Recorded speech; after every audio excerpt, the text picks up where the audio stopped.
আমি অনেক বেশি নার্ভাস ছিলাম। আর আমি যখন বানারসে যাই, আর ইভেন আমার মামুন ভাইয়ের সাথে পরিচয় হয়, মানে প্রথম দেখাই হয় বানারসে যাওয়ার পর। সো ওইখানে আমি যখন যাই, তো এর 3-4 দিন পর হচ্ছে আমার সিনগুলো স্টার্ট হয়েছে। বাট যে আমার প্রথম 3-4 দিন ছিল, আমি হচ্ছে মামুন ভাইয়ের পাশে ছিলাম।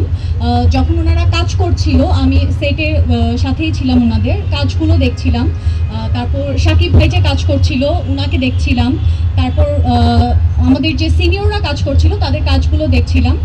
তো প্রথমে আমি অনেক নার্ভাস ছিলাম, কিন্তু যখন তাদের সাথে আমি প্রথম সেটে কাজ করা স্টার্ট করি, তো সবাই এত নাইস ছিল যে মানে সবাই খুব ইজিভাবে আমাকে একটা কমফোর্ট জোন করে দিয়েছে, যে এখানে আমি আমার বেস্টটুকু, মানে আমি আমার প্রথম কাজ হিসেবে, আমার এক্সপিরিয়েন্স হিসেবে যতটুকু পেরেছি, আমি আমারটা বেস্ট দেওয়ার ট্রাই করেছি।